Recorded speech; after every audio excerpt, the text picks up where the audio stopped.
Hey, Kuya! Hello, Dad. Kamusta na, te? Hi, dear!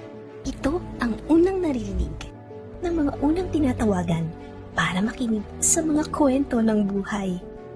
Ng mga unang sinasabihan pag may problema. Ng mga unang hinahanap dahil malayo sila. At pag kailangan ng malalapitan, sila rin ang unang masasandalan. Kaya para sa mga unang nilalapitan, gusto namin maging first sa pagbibigay serbisyo.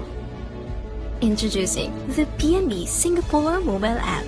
Tulad ninyo, mapagkakatiwalaan at malalapitan. Mabilis, madali, maaasahan. PNB Singapore mobile app, ang first choice mo sa remittance. Download and sign up today.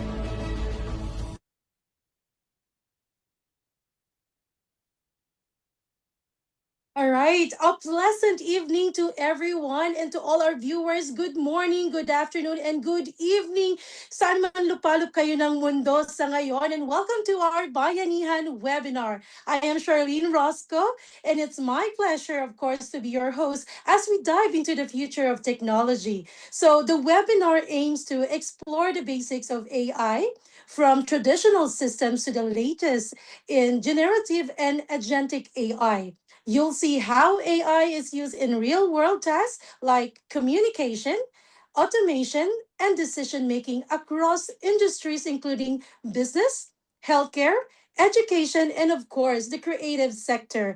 Well, tonight our webinar is sponsored by the PNB Singapore, your partner in remittances and banking needs. So just log into PNB Singapore app to send remittances, pay your utility bills, and your contributions to SSS and Pag-ibig, and a lot of other organizations as well. So, wag kakalimutan, magpadala, syempre, sa PNB Singapore app natin. And stay tuned, of course, viewers, as we will be giving away vouchers. We have three major prizes later on. Ano-ano ang mga yon? Siyempre, $150 NTUC voucher and two $50 account or $50 Singapore dollars account opening vouchers by PNB. So you can open an account with PNB with the 50 vouchers that we will be giving away later on, and it's your credit, of course. And don't forget, we also have consolation prizes that awaits our winners. And ready na po ba ang lahat ng mga viewers natin sa ating speaker or our visitor or ang guest natin tonight? So without further ado, let's kick off. Please join me in welcoming our keynote speaker. All right, so sino itong keynote speaker natin tonight? He is a licensed electronic engineer by profession, a cybersecurity enthusiast, and a solution consultant with over 10 years of experience in the field of network security and other related technologies, product and solutions designed to counter cyber attacks. All right, very interesting. And he is currently working at Trellix, a cybersecurity company formed in 2022 from the merger of reputable entities FireEye and McAfee. With Trellix, he performs the role of a professional service consultant to Trellix, wide range of solutions, including network detections and response. So let us all welcome Mr. Darwin Lorenciano. Ayan, let me see if he's around now. Ayan, Mr. Hello, hello. Darwin, hello, good evening.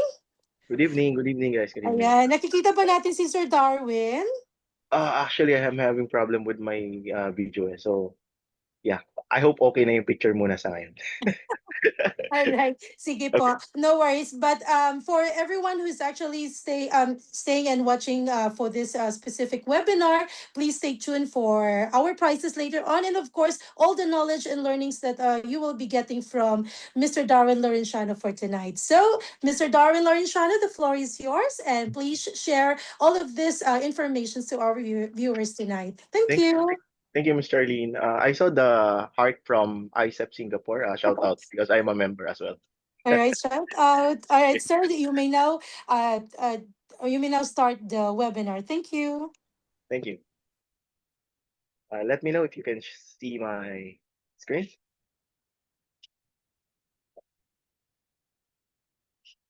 Yes po, we can see your Oh, screen. all right. So again, good evening to everyone. I'm Darwin. Actually, I'm a solutions consultant as well as a professional consultant from Trellix here in the Philippines. Okay, so cyber operations, I also handle that, and of course, doing such awareness training sa mga empleyado ni PNB and some of the customer of the PNB. Okay, for here, actually right now, siguro napapanahon yung topic natin because of the emergence ng mga artificial intelligence, especially on generative AI. So siguro right now sa session natin is magbibigay ako ng overview kung paano natin gagamitin ng tama yung mga Gen AI na to. So I think some of you are using ChatGPT, mga ganyan, and yung iba naman nasa embedded na sa mga ginagamit sa work like yung mga sa Google tsaka sa Microsoft. All right? So for the agenda, of course, ito lagi namin ginagawa. Nagpe-play kami ng videos for related to Gen A. For example, related to sa topic. For now, it's Gen AI. Also, history of generative AI, sorry. Allegations related to Gen AI. Cover din natin yan, as well as yung dangers of using Gen AI. Kung paano natin gagamitin responsibly yung mga Gen AI na yan, and as well as yung key element of an effective prompt, tapos yung mga sample prompt for content creation. So hindi naman, for example, gumamit tayo ng Gen AI, nasa sa atin din yun eh. So nasa sa atin din kung paano maglalabas ng output yung mga Gen AI na yan. So kung ano yung prompt na ilalagay natin, of course, yun din yung bibigay niya ng output sa atin. Okay? And of course, my Q&A. So as mentioned kanina, as mentioned kanina ni Ma'am, meron tayong question and answer portion dito na merong mga prices nakapalit, cancellation prices. Okay? All right. So before that, of course, I want to thank PNB Singapore for sponsoring our webinar tonight. With PNB, now you can open an account online. So tandaan lang natin yon. Just download lang the PNB digital app and choose apply for an account. You just need one-time visit to the branch to complete the process. Okay, so ganun lang kadali yung gagawin natin if you want to open a PNB account. All right. So to play this, wait, hold on. I think di ako nakapag-share ng sounds. Okay.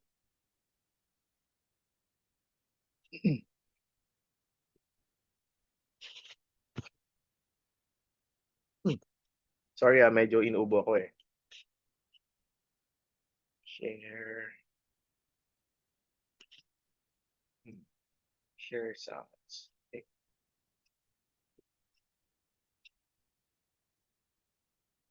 Ayan. Check lang. What exactly is Rinig ba yung sounds? generative? Okay. So let's continue. Okay. So first one is ano ba talaga yung Gen AI or generative AI? So meron ako ditong short clip that describes and ina-explain kung ano talaga yung Gen AI. All right? When new content is created by artificial intelligence, it's called generative AI. This could involve generating texts and images, as well as videos, music, or voices. To do this, you describe in a chat dialog box what you want the AI to create. This description is called a prompt. The generative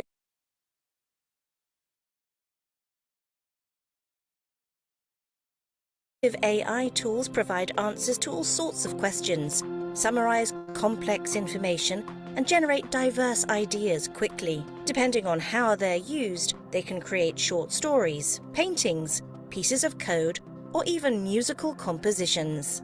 The foundation for this creation lies in large amounts of data that the AI system accesses to identify patterns and similarities. The content produced by the AI is new. It's often impressive and challenging to distinguish from things humans have made. Generative AI can also be misused. In so-called deep fakes, AI is utilized to produce images or videos that seem real. AI-generated texts are also tough to recognize as machine-made. Moreover, the AI can provide answers that sound correct but are actually incorrect. This is called hallucinating. The quality of what's created depends on both the quality of the data used and the quality of the prompts given. To effectively utilize generative AI, we need to learn how to guide the tools with meaningful prompts and use them thoughtfully. Generative AI holds immense potential and can help us in many ways, such as serving as a writing or learning partner. However, the AI should do the hard work, and humans should be responsible for the facts.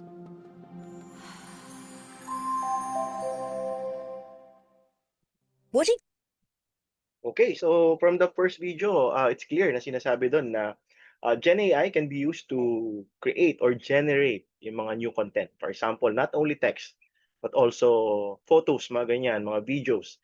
And if you're familiar with deepfakes, yung mga fake na videos na pwede magamit for impersonation, so kalat na kalat yan ngayon. So those are the kinds of content na pwedeng ma-generate from generative AI. So usually, ang ginagamit ng most of us, generative AI is more on question and answer, parang Google search, parang ganyan, di ba?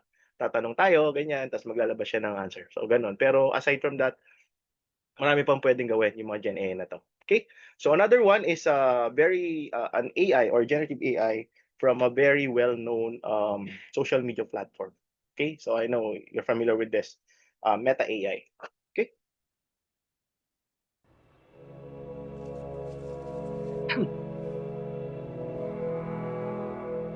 Design a training program so that I can run a marathon. What can I see with a telescope from Cedar Lake? Summarize this. How do I plant this? What are you gonna get? Well, I need some help. What is this dish? Guys, let's do some trivia. Oh, yes, let's do that. I'm gonna win. Imagining a treehouse. In a big oak tree with a porch and a ladder. Imagine Little Italy in 1954. Hey, Mira. Look at these and tell us what to make. Next question. It starts with an empty prompt Oh, there it is. Wow, it's amazing. that takes you as far as you want to go.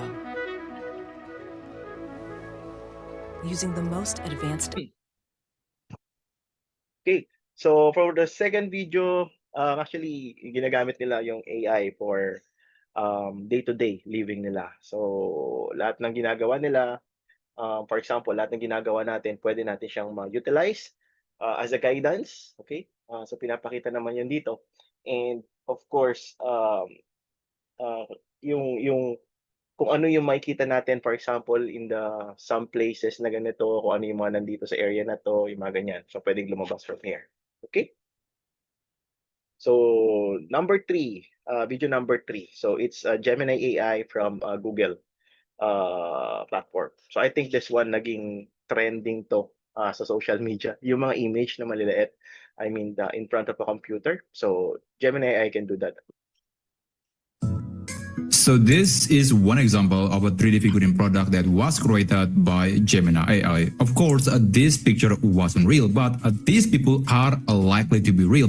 And basically, you can upload your own photo or maybe a family photo or perhaps a group photo, and then you can ask Gemini to turn the characters or the people from the photo into this sort of 3D figurine character in just a few seconds. And as you can see, these are some creations from some people on the internet, and I gotta say that Gemini is doing quite a great job at creating this sort of picture. And of course, I would say this is almost like the Studio Ghibli moment of Gemini AI, because everybody is doing it and it's something that you can do quickly with Gemini AI. And these are some examples that I created using Gemini. So let me show you how you can do it, and I'll show you some other variations that you can try. So first, let's navigate to gemini.google.com, or perhaps you can also use the mobile app version of Gemini.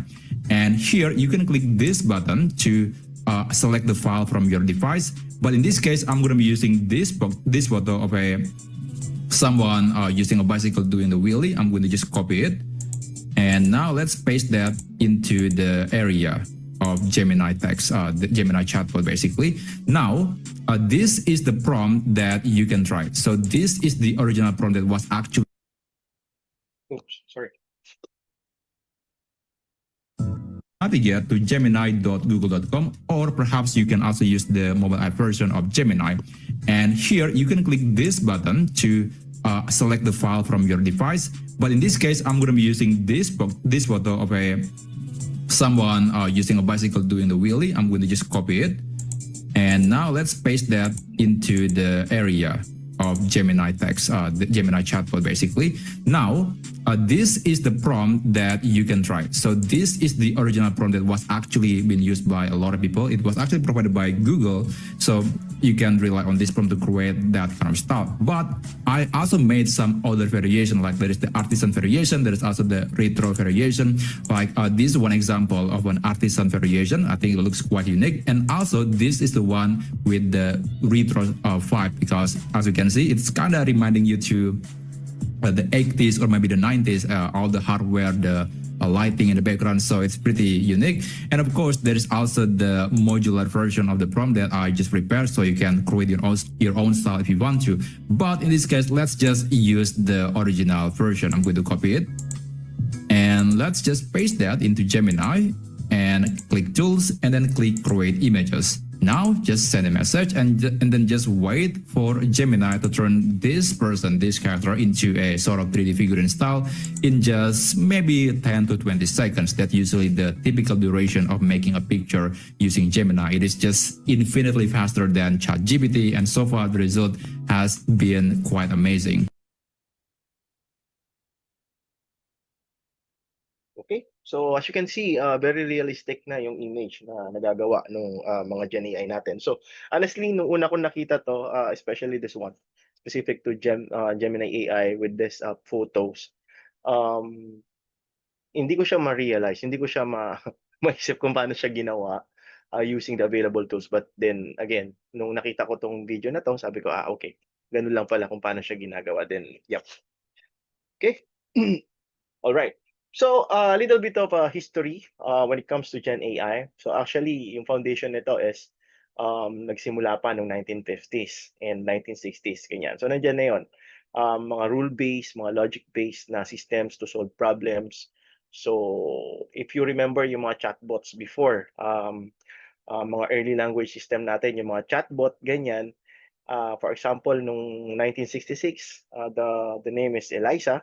Actually, yun yung naging start ng pag-create ng mga chatbot system. So as you can see dito, medyo luma na yung image na nailagay ko. But from there, nag-evolve yung chatbot before. So parang siya nagiging parang kapareho ng Gen AI ngayon. But there's a difference, big difference between the chatbot and yung mga Gen AI natin ngayon. Alright? So as we move along, malalaman natin yun doon sa presentation. Okay, so again, during the 1990s to 2000 era, pumasok naman yung neural networks. So dito, brain spark na to. So ibig sabihin, parang nag-iisip na yung mga AI na. I mean, meron na talaga silang capability to think based on the data that they have, kung ano yung ginagamit na data na i-train sila, mga ganyan. And of course, yung advancement ng mga computer system natin, sumasabay din yung pag-advance ng mga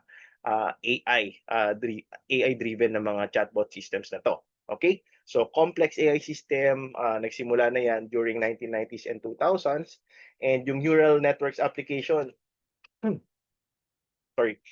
this one, as you can see, ito madalas nagagamit pa rin natin hanggang sa ngayon. Okay, like yung mga image and facial recognition, which is used, ginagamit for mga eKYC, ganyan, mga for example sa mga financial institution like PNB, if you apply or open a account, for example using the PNB Digital Singapore app, then most likely may encounter niyo yung mga facial recognition, ganyan, na dadaan for stringent verification ng mga user. Okay? So natural language learning and processing, nandiyan na yon. For example, yung magta-type ka dun sa system ng kung paano mo siya natural nakakausapin mo yung AI or yung Gen AI na yon, then it can recognize. Okay? So before, meron din yan mga speech-to-text transcription. So yun yung mga advancement, yun yung mga evolvement ng mga chatbot systems or mga Gen AI natin nung unang panahon. Alright? So deep learning and modern models, 2010s and present, so nandiyan na yun. Deep learning, of course, vast data sets. So pag sinabi nating data sets, ito yung mga data na ginagamit to train. Ibig sabihin, hindi naman from scratch kaya mag-isip ng mga Gen AI eh. So, ibig sabihin lang nun, someone has an input. So, as you can see here, dito sa picture natin. So, someone has to input training data dun sa mga platform na yan. Then from there, yun yung ipaprocess. So, yun yung ipaprocess ng mga Gen AI to have or to provide output whenever na nag-i-interact yung mga users sa kanila. Okay? So, 2014, na-introduce na yung Generative Adversarial Network. So, dito nagsimula talaga yung Gen AI na era. So, kaya niya na mag-generate ng yung content, mga ganyan, and yung mga kanina, yung nabanggit ko kanina, I mean, yung mga pinanood natin video kanina, yun na yun. Doon na nagsimula. Okay, so chatbot versus Gen AI. Okay, so traditional chatbot, if some of you already experience yung mga ganito, madalas ginagamit siya for customer support. Okay, so meaning predefined yung scripts. So siguro na-experience na natin kapag nagtatanong tayo, for example, sa mga telcos, ganyan, nagtatanong tayo ng inquiry. So may mga lumalabas doon na pagpipilian. And based doon sa pagpipilian na yon, kapag clinic natin yon, again, predefined yung magiging sagot niya. Okay? So nawawala yung natural language processing. So when it comes to traditional chatbot, while generative AI powered, so pwede ko rin siya sabing chatbot because nandun pa rin kung paano mo siya ginagawa. For example, kinakausap mo siya, ang difference lang ngayon is mas malaki na yung data sets, mas marami na yung resources or sources ng data na meron yung chatbot na yon, kaya mas marami na siyang pwedeng i-provide na information sa'yo. And also, realistic content. So, papasok na rin yun doon. Okay? So, some of the comparison here, contextual understanding, adaptability, kasi nga natural language processing siya, personalized interactions, nandiyan na yun. While doon sa traditional chatbot, very limited yung experience mo. Kung ano lang yung ipapop up niya sa'yo or kung ano lang yung ipaprompt niya sa'yo, yun lang din yung pwede mong i-click, yun lang din yung pwede mong pindutin, and based from that, magbibigay siya ng response based dun sa naka-define na kung ano yung response na ibibigay niya. Okay?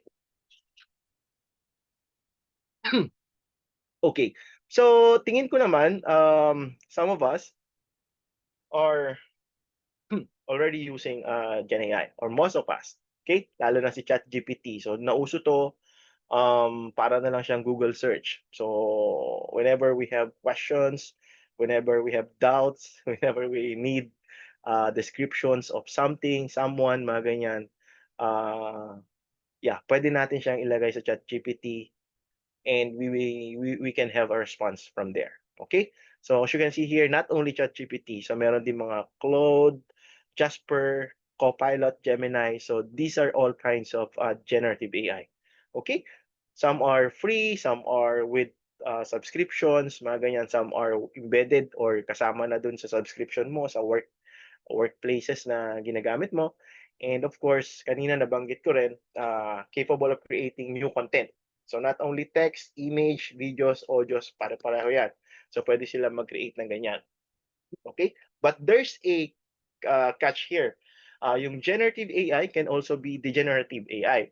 So meaning, once na huminto yung pagtitrain mo ng, yung paglalagay mo ng new training data dun sa mga AI platform na to, okay, specific to someone na nagmamanage ng platform na to, and kung ano yung mga data na nilalagay nila, kung paano nila nililink lahat yung mga sources na yon. Once na hindi na nag-improve yon, pwede na magkaroon ng outdated output. Okay? So, pwede na magkaroon outdated output, pwede na rin magkaroon ng biased output, and yun yung mga kasama dun sa dangers of AI na i-discuss natin later. Okay? Okay, allegations. So these are not confirmed, but these are publicly published, yung mga allegations na to. So very well known, number one, very well known generative AI, ito, connected to a big social media platform. Okay? They are ranked among the worst for data privacy. Again, if it's Gen AI at kung hindi natin alam yung ginagawa natin to protect ourselves and to protect our sensitive data, then pwede tayong makuhanan ng sensitive informations. Okay, although meron naman mga terms and conditions, but in order for us to use those AI, we need to accept, right? And hindi naman natin binabasa madalas yung napakahabang terms and condition ng mga platform na to. So from there, pwede na nila makuha yung sensitive informations natin. Okay, so not sure kung na-experience nyo na to. Using private chats for ad targeting. So ako before, kahit hindi sa platform na to, alam niyo yun, kunwari sa e-commerce, ganyan, sa e-commerce, kapag meron akong tinype doon, pag meron akong tinype doon na item, suddenly, kapag nag-open ako ng social media platform, kung ano yung tinype ko na item doon, marami magpapakita sa akin na gano'n, na advertisement doon sa ibang platform. So, I think something is happening doon sa background. Right? So, ganun yung parang gustong sabihin nito. Not only using private chats, but for also your searching, Google, for example, ganyan. Then possibly, pwede siyang magamit in a case na maging targeted for advertisement. Okay? Okay. Another, ChatGPT. Okay, this one, allegation din to, monetizing mental health crisis and for allegedly lying to investors about safety measures. So imagine, pwedeng magsinungaling or pwedeng mag-provide ng misinformation yung mga I mean yung mga generative AI na meron tayo ngayon. Okay? It's because of the training data na ginagamit pa rin sa kanila. Okay? Okay. This one, XAI, I think this is connected to the richest person on earth. Okay? So this one, siguro example na lang, mali yung pagkakaintindi niya. For example, sa comments ng, again, siguro kilala naman ng iba dito, si Klay Thompson, for example, an NBA basketball player. So yung AI na to, ininterpret yung term na throwing bricks. Yan na, throwing bricks. So alam naman natin sa basketball is more of a, hindi nakaka-score. Parang ganon. Hindi siya nakaka-score, si Klay Thompson. But, when it comes to this AI, ang interpretation niya is nagba-vandalize si Klay Thompson. Okay? So ganun yung nagiging misinformation na misleading information na gagawa ng mga generative AI. Okay? So this one, Gemini, okay? Criticized as the second most privacy invasive. So publicly published naman yan. Again, privacy issue. Of course, pinaglalaban nila yung sarili nila. Of course, there are terms and conditions naman. And they actually prioritize speed over safety nung platform nila. Okay? Okay, Databricks, ganun din. So this one, sa lahat ng Gen AI na nagamit ko, ito parang, siguro trinay ko dun sa ibang platform, anything related to violence, kapag sinesearch mo, hindi ka niya bibigyan ng output. For example, sasabihin mo, paano ba gumawa ng malware? Paano ba gumawa ng kindly create, for example, a code of a malware that can steal personal information. So pag nilalagay mo yon sa mga generative AI, dapat hindi ka nila binibigyan ng output. 'Di ba? But this one, etong Gen AI na to, si Databrick, wala siyang risk scoring pagdating sa ganun. So ito yung allegation sa kanya. So ibig sabihin, kahit anong i-search mo sa kanya, kahit anong sabihin mo sa kanya, bibigyan ka niya ng output. Okay? So there should be a, limitation, of course, nung kaya pa rin gawin ng mga Gen AI na yan. Hindi lahat dapat binibigay nila sa user. Especially kapag nakakasama na sa organization or nakakasama na sa ibang tao.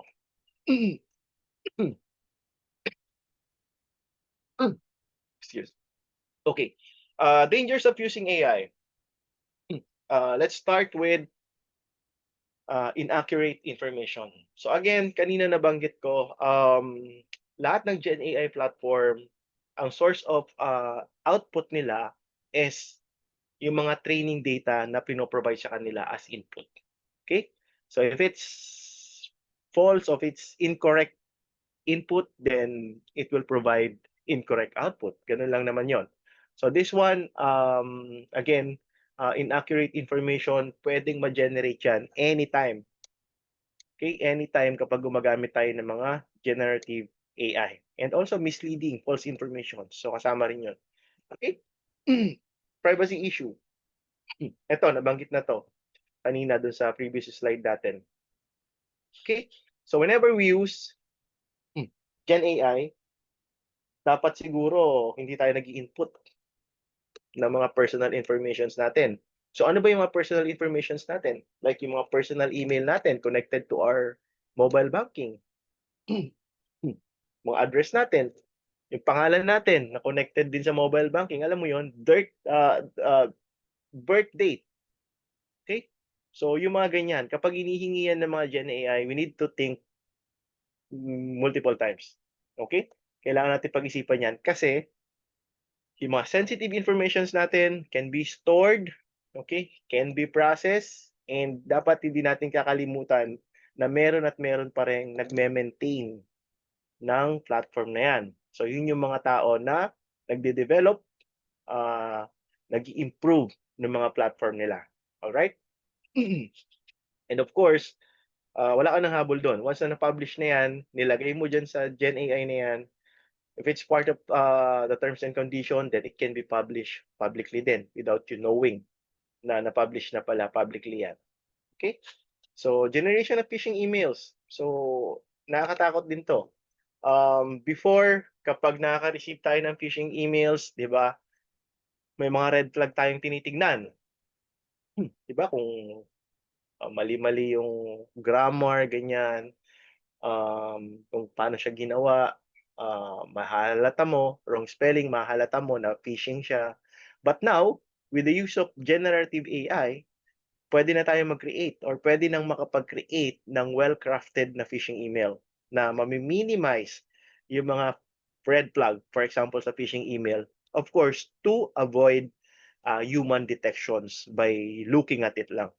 So, yun yun. So, ganun yung dangers when it comes to phishing email. So, bias content. So, again, this one, it depends on the training data na nilagay mo dun sa Gen AI platform na to. Okay? It can provide mga racist, mga discrimination response, ganyan. Pwede siyang mag-provide anytime. Kasi, possible na part of the training data na ginamit sa kanya is yun naman talaga yung gusto nilang iparating. Especially yung mga, di ba, sa politics, ganyan, mga black propaganda, pwede nilang gamitin din yung mga Gen AI platform to influence others. Okay? Plagiarism. Okay? So, Gen AI can actually create an almost exact copy of something na nag-exist na. Okay? So, parang kinopy-paste lang. Kaya niyang gawin yun. Okay? So, meron ngang experience before, actually sa ChatGPT, I think pwede kang although hindi ko kayo tinuturuan pero as in, pati official receipt, ganyan, pwede niyang gamitin. 'Di ba? Kapag galing sa bulsa mo yung official receipt, medyo lukot-lukot. So, pwede mong sabihin kay generative AI yon na medyo i-crumpled mo yung output na ilalabas mo para mas mukhang, mas mukhang kapanipaniwala. So, yun yung kayang gawin ng Gen AI sa ngayon. So, marami siyang applications. Okay? But it will falls under dangers, of course. Hindi ko siya sinasabing on the good side, but of course, the objective of this webinar is to enlighten yung mga audience natin dun sa mga dangers of using AI o Gen AI. Okay? So again, this one, creation of malware. Okay? So ability to generate code in many language. So not only English and so on. So pwede siya mag-generate in many language. Okay? So as you can see here, for example, nanghingi siya ng code that can actually detect sensitive user data. Mga ganyan. So example lang to yun. Possible na magbigay siya kung walang limitations, kung wala yung risk scoring nung platform na yon na I mean, kaya niyang i-determine na oops, iba na yung hinihingi ng user. Dapat hindi ko siya binibigyan ng ganitong output. Alright? So, but Gen AI generally can be used to create malware. Okay? And not only traditional malware. Kasi kaya na ring gumawa ng Gen AI ng mga parang hindi na detect. I mean nagbabago-bago yung detection sa kanya na malware as a malware. Okay? So meaning paano ko ba sasabihin 'to? Nagbabago-bago yung behavior niya depende kung paano siya dinidetect ng mga defense, for example, na nasa environment. So hindi na lang siya isang beses na malware na detect ko, yun na yun, tapos na yun. So hindi siya gano'n. So nagkakaroon ng advancement sa malware kapag ginamit na yung mga Gen AI platform. Alright? So another dangers of using Gen AI, yung over-dependence. So kanina, dun sa second video natin, Meta AI. So almost lahat na ng ginagawa ng tao. For example, humingi ng advice, assistance, lahat na tinatanong sa Gen AI. 'Di ba? That's over-dependence. So meaning, nawawala na yung critical thinking and problem-solving skills ng tao. Kasi inaasa na nila yon sa mga Gen AI. Okay? And that can actually limit yung personal growth and of course yung decision-making capabilities ng tao. While dapat, when it comes to critical thinking and yung mga decision-making, hindi dapat tayo nagre-rely sa generative AI output. So, pwede natin siyang gamitin as guidance, but also kailangan nating magkaroon ng verification on our end. Kailangan nating i-verify yung output na binibigay sa atin ng mga Gen AI. Okay? So, dapat tayo pa rin yung nag-iisip, tayo pa rin yung nagde-decide. Okay? So, siguro before gumagamit tayo ng Wikipedia, right? Okay, yung Wikipedia na yon kapag nag-search tayo, lalabas yung information. But, hindi yun yung mismong ginagamit natin kung gagawa tayo ng report. Dati, di ba? Bine-verify din natin yon. Hindi natin kinaka-copy-paste, yun na yung nilalagay natin sa report. Okay, so ganun yung gusto sabihin ng over-dependence. Limited context. Alright? So, this one, since nagsisimula pa lang yung Gen AI industry. I think nasa early stage pa lang 'to eh. So meaning hindi pa 100% at hindi magiging 100% na makukumpleto yung training data na pinapasok sa kanila. Okay? So yun yung reality. Okay? So ibig sabihin kahit gaano pa kadami yung training data na ilagay sa kanila, it will never be 100%. So magkakaroon pa rin ng mga limitations, of course, na may encounters and so. Okay?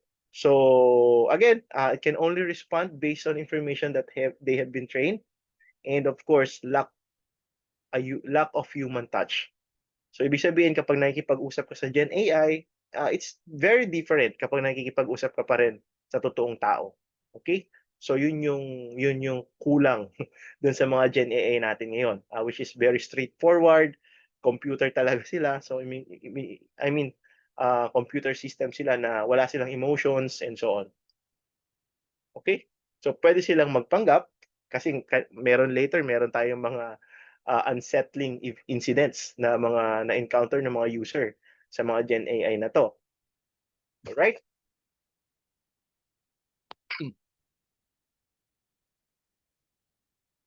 Okay. Okay. So, break muna. Actually, after nung presentation natin, we have a prizes for this one. For today's prize are brought to you by PNB Singapore, of course. For your remittance and banking needs, choose PNB. Get a chance to win 50,000 Mabuhay Miles when you open an account or remit a minimum of $600. You get the raffle entry. You need a one-time registration to be eligible by scanning the QR code presented to you right now. Okay, so yung promo end March 31, 2026. Okay, siguro picturean na natin to para makasali tayo dito. Alright? Okay, so another unsettling incidents related to Gen AI.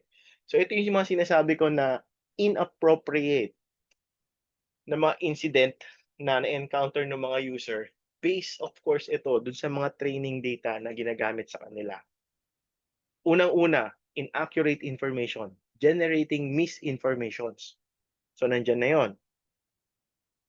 Imagine yung number 2, di ba? Asserting love towards the user. Paano nangyari na yung computer system magkakaroon ng feelings sa human, sa mga users na gumagamit sa kanila, di ba? So this is actually showing na may mali doon sa pagkakatrain sa kanila. Okay? Voice cloning without consent. Okay? So ibig sabihin, text, speech to text, pabaliktad. Kapag speech to text ka sa mga Gen AI, pwede nilang i-clone yung boses mo. Then magamit nila yon somewhere else. Okay? Then exhibit political bias. Okay, again, sinasabi ko kanina rin na depende kung ano yung training data na ginamit sa kanila, but if they want to use yung mga Gen AI na to provide political bias, then they can do it with the use of the training data na gusto nila i-provide. Bigay lang nila yon sa mga nagde-develop, nagme-maintain ng platform na yon, then yun na yun, pwede na siya mag-create ng ganong output. Okay? Dishonesty, academic dishonesty, expressing a longing to end all human life. So ito yung nakakatakot. Imagine, 'di ba? Yung Gen AI can express na yung kagustuhan niya na tapusin ang human life. 'Di ba? So ito yung mga examples na mga incidents or mga incidents ng interactions with Gen AI na hindi tama, na anytime pwedeng lumabas sa screen mo because kung paano sila train. Sipin mo na lang, for example, yung mga minors, makakabasa ng mga ganito, then they develop some, dependence na rin dun sa kausap nila. Isipin nila na, di ba, bibigay sa akin to ng happiness, ganyan, o in other way. Kung for example, natutuwa yung user dun sa Gen AI dahil dun sa mga informations na binibigay. So, yun yung mga dangers and mga unsettling incidents na pwedeng maging related sa generative AI. Okay? So, are you responsible enough to use AI or Gen AI?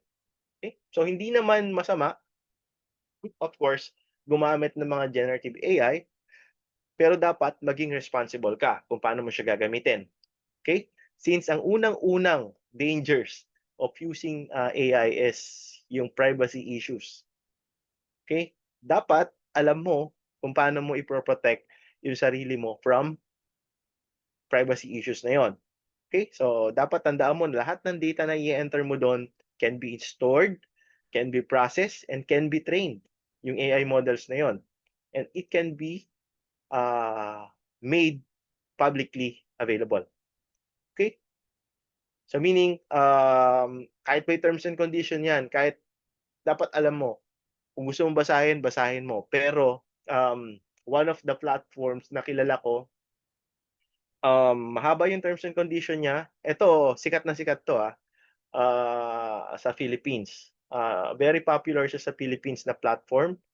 Mga short clips lang to. So, yun yung idea. Mga short clips lang siya. Ganyan. Then, meron siyang terms and condition. Pero dun sa terms and condition niya na yun, nakasulat doon na meron siyang access sa photos, sa videos mo, sa phone mo, sa contacts mo na hindi mo alam. Okay? Kahit tanggalin mo yung permissions, possibly, okay, nakalagay doon na pwede nilang i-access yung device mo. And yet, kapag hindi mo nabasa yon, a-accept mo pa rin yung terms and condition, then wala ka nang habol doon for sure. Okay?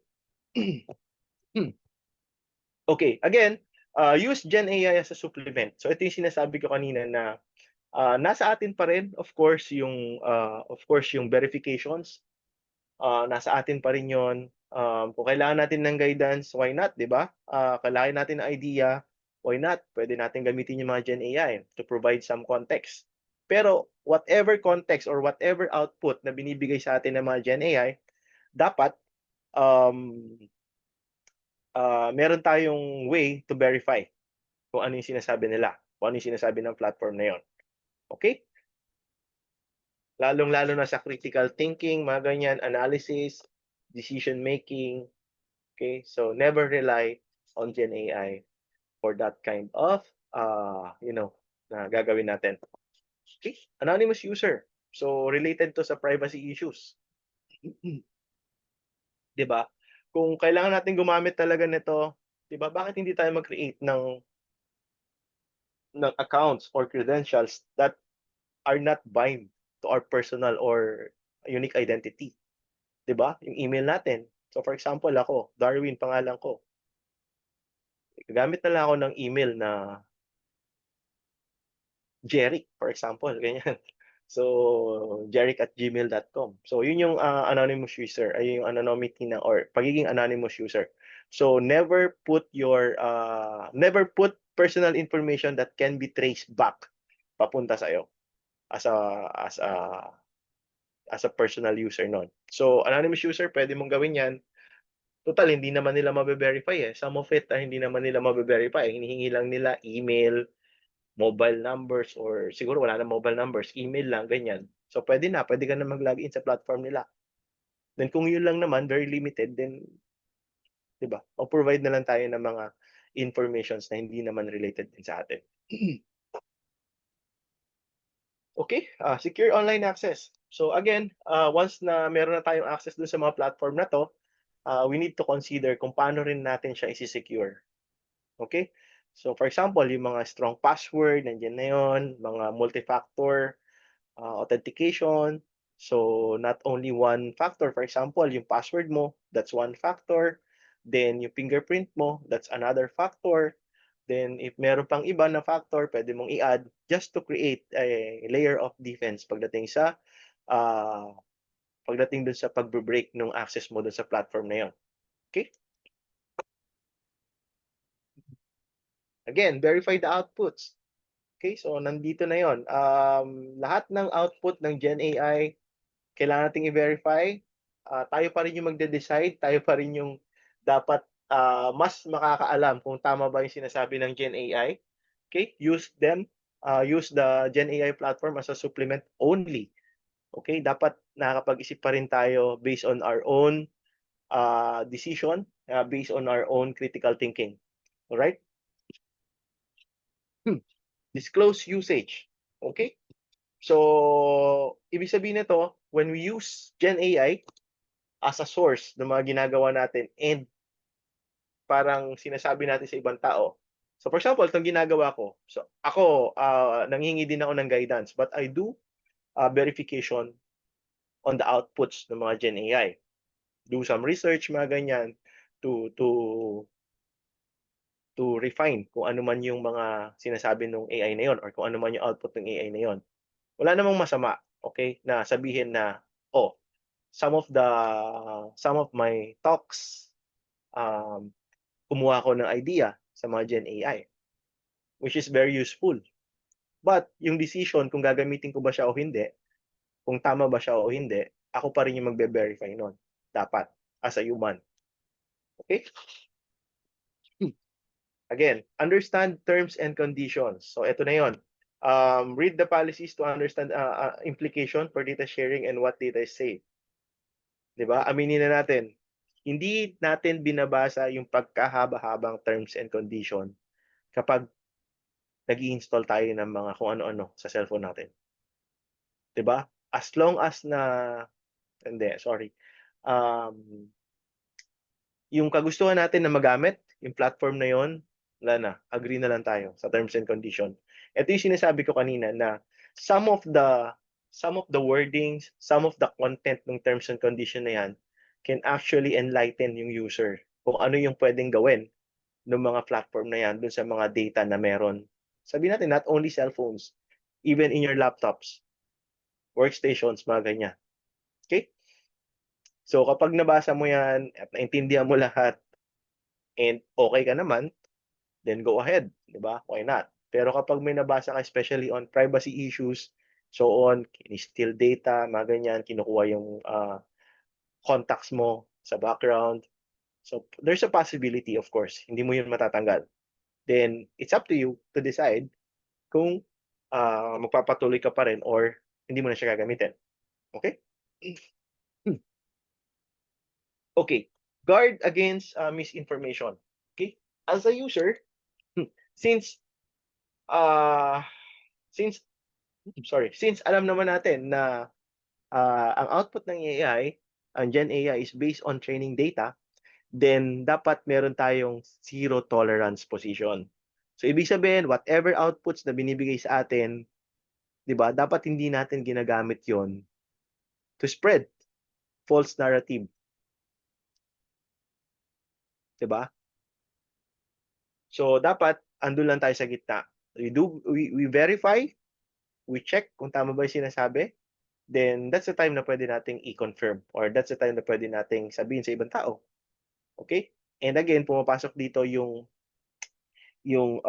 responsibility na sabihin mo kung gumamit ka ng Gen AI para yung tao na pagsasabihan mo is merong chance or meron ding, kung meron siyang will to do some verifications then on his or her own, then pwede niyang gawin 'yon. Hindi siya agad-agad maniniwala sa'yo. Okay? Okay. Be aware of the bias. Ito yung sinasabi ko rin kanina, part. Ito yung pwede magamit ng mga racism, discriminations, political bias. So, nandito na lahat yon. So, it all depends on the input, kung paano nila train yung Gen AI na yon. Then, based on the input, it will generate an output. So, paikot-ikot lang naman yon. So, from time to time, nagdadagdag sila ng data, nagdadagdag sila ng links papunta sa mga data na gusto nilang i-onboard dun sa system nila. And of course, papasok pa rin doon kung paano nag-iisip yung human na gumagamit ng mga Gen AI na to. Okay? And of course, stay educated. Okay? So, unang-una, itong mga webinars natin. So, makakatulong to para maging educated yung mga user ng mga ganitong platform. Maging aware dun sa mga dangers and of course, kung paano magiging responsible on using this kind of platform. Okay? Online converter tools, nandiyan din yon. So, most of us, gumagamit din ito, mga image to video conversion without knowing na napakaraming adware, mga clickable links dyan na pwedeng, di ba, sa mga platform ng Gen AI, may mga ganyan din, may mga advertisement na pwedeng lumabas na kapag na-click mo, of course, can lead to stolen data, stolen sensitive information, and if you are part of the organization, of course, pwede rin siyang maging cause or pwede rin siyang maging start ng entry papunta doon sa organization mo, especially if you are using organization work station, parang ganun, work laptop, work desktop, and so on. Okay? Okay. So, after nung dangers of AI, then how to use AI responsibly. So, focus naman tayo sa prompt effectivity. So, kanina doon sa unang statement ko, before starting the presentation, it depends on the user kung ano yung ibibigay na output sa kanya ng Gen AI. Okay? So, meaning ito, it's more of assistance lang to. It's more of kung paano mo siya ma-maximize yung Gen AI na yan if gusto mo ng assistance. So for example, kapag kausap mo yung Gen AI or kapag nag-i-interact ka sa Gen AI, you should have specificity.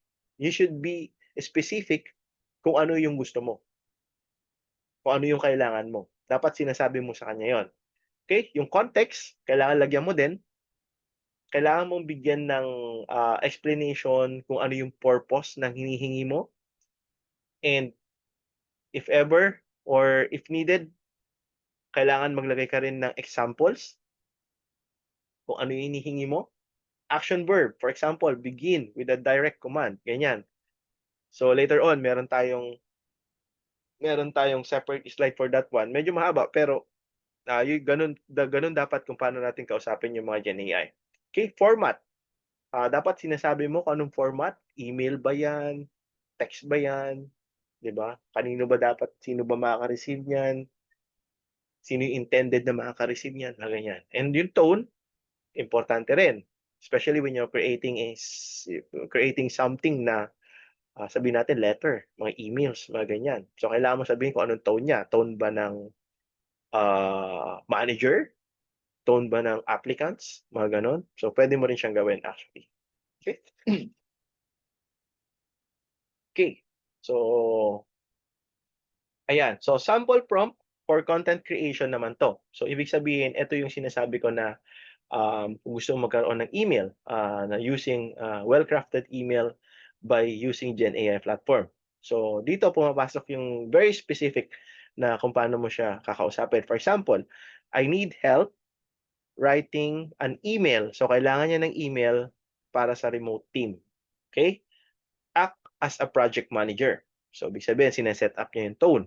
Then draft an encouraging email. So inutusan niya yung Gen AI na gumawa ng email, nag-a-announce, so ito na-agree na to, ito yung pinaka purpose behind the email. So again, sinabi niya dito, the tone should be positive and motivational. Okay? From a project manager, of course. Then, nilimit niya yung email into 300 words. Okay? Kasi kung hindi mo gagawin to, hindi ka specific, napakadaming pwede niyang ibigay sa'yo. Hindi matatapos. Possible, humaba ng humaba yung ibibigay niya sa'yo and magkakaroon ka ng, of course, napakaraming inputs from Gen AI na hindi mo naman kailangan. Okay? Na hindi mo na pinpoint or hindi ka specific doon sa kailangan mo makuha sa kanya. Okay? Okay. Ayan. Okay. So I think malapit na ako sa end ng slide and I think okay lang naman kasi sa halos sakto pa naman tayo. So this one, before dun sa question and answer natin, I would like to share a word from our sponsor PNB that if you're looking to apply for a housing loan for a Philippine property, just reach out to PNB. Their branch is located at the 3rd floor of Lucky Plaza. Okay? So gusto ko lang i-share din yan. Right. So I think that's the end of my presentation. I hope meron tayong natutunan. Although hindi siya masyadong lumalim pa, I hope meron tayong natutunan when it comes to using generative AI as a whole. Okay? Okay. So, Ma'am Charlene, turning over to you. I think the next one is yung Q&A na natin. Do you want me to proceed? Thank you so much, Mr. Darwin Lorinciano. Yes, we will be asking our audience, of course, for your Q&A session. But before that, I would just like to thank you again for that insightful and inspiring discussion on AI at your fingertips. The output depends on you. So Yeah. it really reminded us that while AI, of course, is very a powerful tool nowadays, this era, it is really, of course, our responsibility to really look after our postings or maybe our checkings on how to use this AI. So, yun nga yung, I'm very inspired actually yung mga mention mo kanina, like, actually may mga disadvantage and advantage talaga si AI, but definitely, hindi lang ako ang na-inspire, but definitely our viewers, na-inspire din po sila on how we can be more responsible in terms of using our AI nowadays. So, Yes. yes, sir. You may go ahead and ask our audience for the Q&A session. And of course, I believe they're all ready to answer your questions and excited sila sa prizes, of course. Yeah. Ayan. Sige. Yes, sir. Go Siguro, ahead po. yeah, sige. Thank you, Ma'am Charlene. Okay, so for now, ako muna yung magtatanong. So if you have any questions later on, then maybe we can discuss. But Yes. okay. So this one, parang hindi ko makikita, ma'am, no, yung sagot. So I leave it up to you. Ayan. So, we can ask Miss Stephanie to help us out on the winners, of course, na makapag-post online and at the same time dito sa ating Zoom. So, she'll be the one picking up winners, of course. Okay, So, but I'll be checking as well if I'm able to access that part. So, go ahead, sir. What's your first question? Sige, first question. Consolation muna tayo, sir, di ba? Consolation, Tama? yeah. Yes, we have two Consolation consolation prizes. and 3 major. Yes, exactly. That's right. So go ahead for your first consolation prize So, question. so bali unahan lang to sa lahat. First come, first serve. Ayan. It is not a Gen AI platform. A. ChatGPT. B. Gemini. C. Copilot. D. Messenger. Ay, ang bilis naman. Sino kaya to? Miss Stephanie, paki-reconfirm po ang nag-submit ng answer. Ang bilis mag-type. Andali, tingnan natin.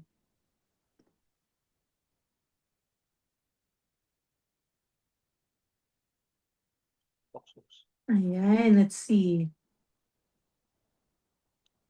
Ayan, so first come, first serve. Okay, meron tayong mga sagot dito eh. So it's a mixture of answers. We have Messenger, Copilot, may mga ganun pong sumagot dito sa Zoom natin. So hindi ko lang sure yung online viewers natin are able to answer the questions. But Miss Stephanie, can we confirm? Yeah. Ano po ang sagot po sa tanong na ito, Sir Darwin?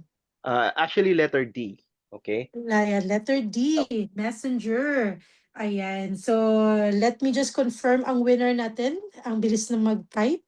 Ginamit din ata si AI sa pag-type. GPT. Oh, ChatGPT ang bilis. Ayan, so, ayan. Okay, congratulations to Alma Arandia. Ayan, so she's the winner of this first for first consolation prize natin. So for claiming of the prizes, we will actually notify them later. But yes, Mr. Darwin, you may proceed to your second consolation question. All right. So for question number 2, can we use Gen AI for critical decision? Ayan. Ayan. May mabilis din na nag-reply. Okay, let's see.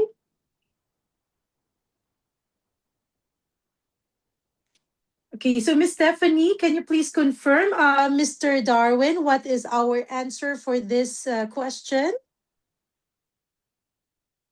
Yeah, actually it's false because as I mentioned earlier, dapat hindi natin siya ginagamit for critical decisions, mga ganyan, decision making, analysis, and so on. So we need to think on our own pa rin. Yes, that's right. Because that causes also yung sabi mo kanina, nag-over dependence tayo, di ba, sa technology and Yes, that, affect our decision making. So yes, thank you so much for that answer, Mr. Darwin. So let's see, Miss Steph, can you please help us out on confirming our winner for this last consolation prizes that we have? Let me see. Ayan, nag-thumbs up na sa akin si Miss Steph. So congratulations to Eddie Jack. Ayan, Eddie Jack. So we will coordinate with you on how to claim your prize. So let's move on to the last, to the last talaga, yung 3 major prizes natin. So we have one $50 worth NTUC voucher and two $50 credit from PNB Singapore. So, sir, ano po ang gusto niyong unahin na premyo na ipamimigay? Sa akin ba, ma'am? Sorry. Yes, ikaw po magdidesisyon, sir. So, unahin natin yung yung... Kayo na po mag-decide, sir. Tatlo Sige, yun. kayo na lang, ma'am. Ay, ako na lang ba? Okay, sige. Pareho lang naman kasi silang 50-50. So, anyway, we'll start with the NTUC voucher muna. All right, so NTUC voucher, sir, your question for that price? Okay. So actually, ito hindi siya masyadong mahirap. So what is the name of the first chatbot created in 1966? Melissa? Elijah? Eliza? Melija? Kilala ko si Melissa. Kilala ko si Melissa. Marami akong friend na Melissa. Pero, let's see, parang hindi siya. Let's see, ang dami nang sumagot. Let's see kung tama ang mga sagot nila. So, sige, bigyan natin sila ng mga few second pa. Grabe, ang tagal na rin, ang tanda na rin pala ng first chatbot natin, sir, no? Eliza, 1966. Oh, sinabi mo na. Sige, kasi nakita ko sa notes ko eh, sabi ko Eliza. So ngayon, tingnan natin kung sino ang nakakuha. May nag-thumbs up na eh. May nag-approve na ng sagot, sir. Kaya ayan, so congratulations to our first major prize winner. And that is Miss, hindi ko alam kung anong pangalan niya, pero ang pangalan niya dito sa ating webinar is MB ng Pinas or MBNG Pinas. Ayan. So, ang sagot niya ay Eliza.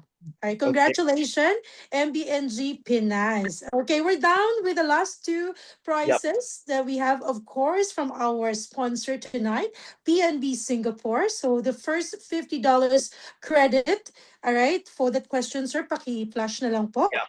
Okay. So this one, I think we need 3 answers. Okay? Oh, wow. Yeah. Pahirap ng pahirap. 3 answers. Hindi Okay. naman. Oo, nasa multiple choice pa rin naman tayo. All right. Okay. Which are part of using Gen AI responsibly?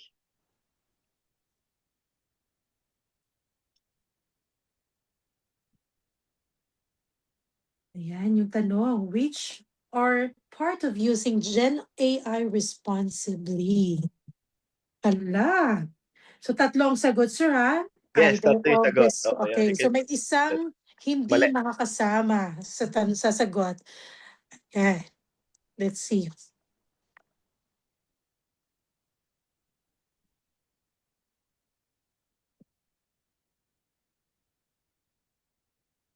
Sige. Pag ano natin sila, pag postingin pa nila natin sila. Medyo bumagal ba sila, ma'am? Tatlong letters, sir, eh. Ayan, sige.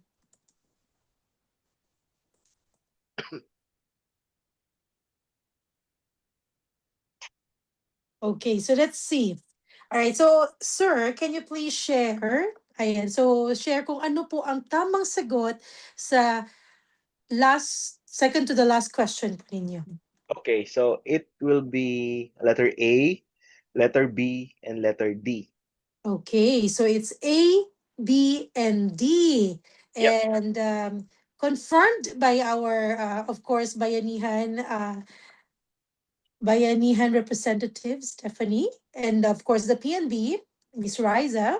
So confirm ang sagot ay tama, A, B, and D. And that prize goes to Alfie Bolongon. All right, Alfie Bolongon, congratulations for winning the $50 voucher from PNB Singapore. Ayan, nagbigay pa ng heart. Congratulations. And Sir Darwin, you're down to your last Yeah. question. Ayan, medyo pa mas mahirap pa ba to, sir? Hindi naman, but Sakto lang. multiple correct answers pa rin. Ayan, sige. Okay. Ma'am Charlene, Yes. for the last question, kasi madaming nag-join sa FB Live natin. Can we Yes. pick some? Yeah, kasi Sure, diba, absolutely po. nauuna kasi yung ating Zoom. Zoom. Okay, sige po. Oh, no. So, yes. So Lugi. last question, we will be picking from the FB audience, live Okay. audience. So Miss Stephanie, please help me again one more time to check on the winner from the FB Live, all right, from our audience from the FB Live. So kindly please check the first person to answer the next question of Mr. Darwin. So can you please help me make sure I have a thumbs up. So Mr. Darwin, can you please flash your question, the last question for Okay. our FB viewers. All right. All right. So this is it. Which are the dangers of using Gen AI? So A, accurate information. B, privacy issues. C, overdependence. D, biased content. So mali ako doon. So D yung So which are the dangers of using Gen AI?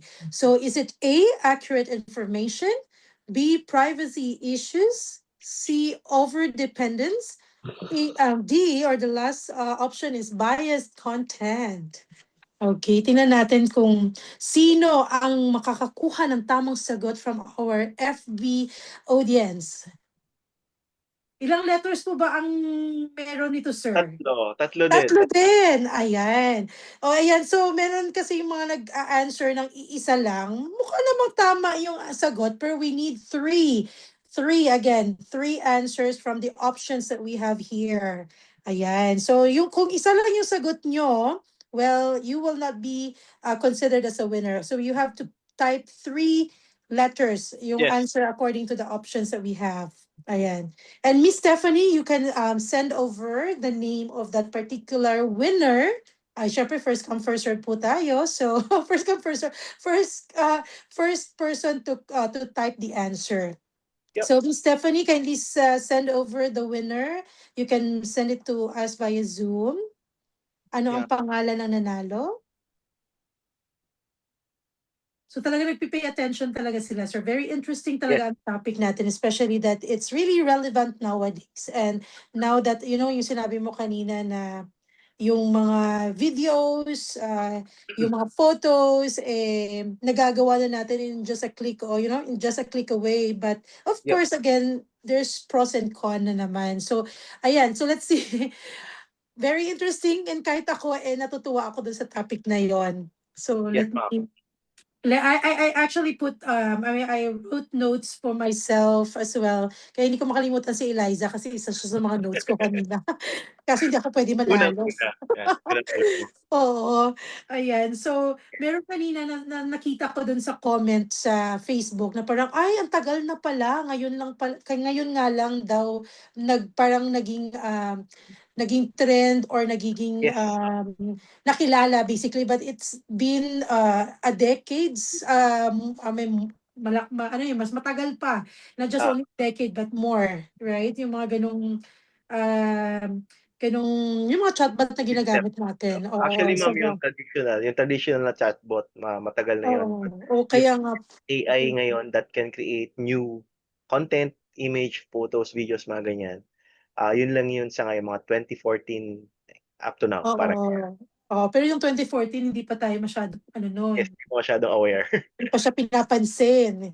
Hanggang this particular era, kumbaga. Ayan. So, let's see. Miss Stephanie, thank you for looking after our winners. But can you please help me and send us who is our lucky winner for the last prize from the PNB Singapore? Ayan. Actually, yung correct answer natin dito will be letter B, letter C, and letter D. Yeah. Ayan. So B, C, D. All right. So Miss Stephanie, the correct answer is B, C, D. Bravo, Charlie, Delta. Sino kaya ang ating winner? Ayan, nailagay na ni Miss Steph.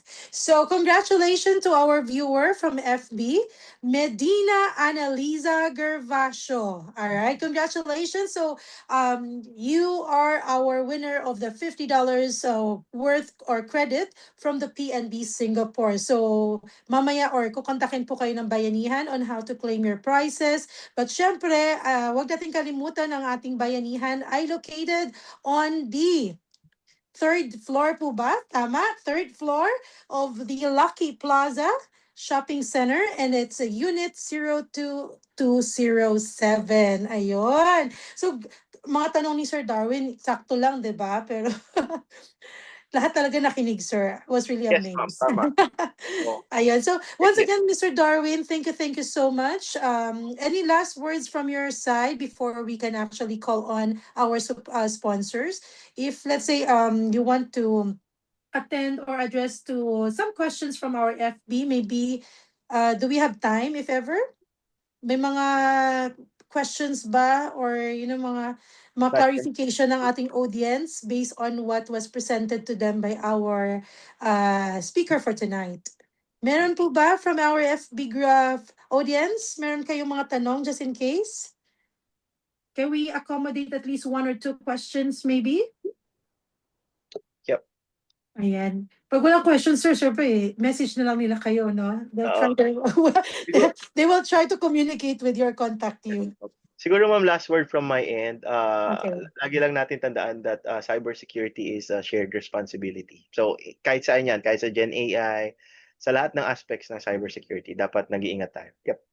All right. Thank you so much, Mr. Darwin. So indeed, we have to be responsible, mindful, of course, of what we check, what we read, and what we watch, basically. Kasi sabi nga, hindi lahat ay tama. Ayan. Yep. Ayan. So, vigilant tayo lagi dyan. Ayan. So, thank you so much again, Mr. Darwin, for giving your time, of course, to us tonight. Thank you for again insightful discussion that we have. And again, thank you PNB Singapore for sponsoring our webinar tonight. And moving on, definitely tatawagin natin ang ating PNB Singapore head, of course, walang iba, ang kilala ng bayan, ayan, for his closing remarks, Mr. Bien. All right, Sir Bien, are you there? Yeah, hello, good evening. Thank you, Charlene, our incredible host for tonight. Thank you, sir. All right. Mr. Darwin Laurenciano, electronics engineer at Trellix. Your insights are definitely engaging. And to all our viewers for your active participation throughout tonight's seminar. I'm Bien Manya, Treasurer of Philippine Bayanihan Society in Singapore and PNB General Manager. Congratulations to all the winners. You can claim your prize at PNB Singapore branch located at the 3rd floor of Lucky Plaza. We're open every day. So for just $100, I'm inviting everyone to open an account with our branch of your choice in the Philippines. So no maintaining balance is required.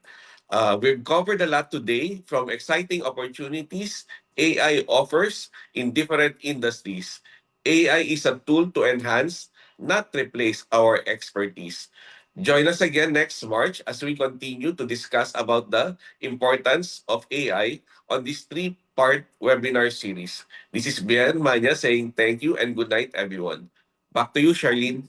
Thank you so much, Mr. Ben Manya, all right, of PNB Singapore. Thank you as always for the support sa Bayanihan. And of course, wag nating kalimutan ang ating Philippine Bayanihan Society Singapore or PBSS. And it's located where? Syempre, familiar tayong lahat dito. Alright, so it's located at 43 Pasir Panjang Road. Alright, if you want to communicate or connect to Bayanihan, don't forget their email address, bayanihancenter@signet.com.sg. All right, so if you want to talk to someone, you may communicate with them via direct line, of course, 6474-3700. Ayan po. And of course, very proud po tayo dito, Bayanihan or PB. SS is Presidential Awardee, year 2021, Kaanib ng Bayan. Okay. And please don't forget, of course, to like and follow or share our page, facebook.com at Bayanihan Society SG, and of course, our Instagram, Bayanihan Society SG, and support us at https www.giving.sg. So if you have some blessings with you that you want to share to Bayanihan, so we encourage everyone to do so. So please also subscribe to their YouTube channel, Philippine Bayanihan Society Singapore, and anything, of course, that you can support Bayanihan, please communicate to them. And again, email is actually shared online. And of course, for donation, we need support to maintain our Bayanihan because this is for all Filipinos. Sa atin po ito. So please kindly share your donations. PayNow is shared on the screen. So kindly scan, take a photo of it if you wish to do it later, of course. And you can use the UEN number, which is T for Tango, 01 SS for Singapore, 0179C for Charlie. Ayan po. Paki-screenshot po if you wish to extend your blessings to Bayanihan. Okay, and we are, of course, excited to share to everyone the Zumba Bayanihan. So it's a free Zumba session at Bayanihan Center. So if you wish to join, Ayan, makisayaw po tayo, and this will be on the 15th of February, that's Sunday, at 8 a.m. just in front of our Bayanihan Center. So please scan to register if you wish to join the Zoom Bayanihan of Bayanihan. It's free of charge and it's open to all of our Filipino kababayan here in Singapore. All right, and definitely, we would like to thank everyone for always supporting, all right, our webinars, okay, and also supporting Bayanihan. So thank you again, everyone, for joining us today. Our first webinar this year under Bayanihan Talk Series. So we hope this has been a fruitful discussion for each of one of you. So abangan po natin ang next Bayanihan webinar. So stay tuned to their FB page for all the information. So again, to all our Filipinos, friends of Filipinos all over the world, thank you for tuning to us tonight, and see you on our next webinar. Again, this is Miss Charlene Pagayan Roscoe, your host. Have a great night, everyone. God bless. Thank you. Thank you. Bye-bye.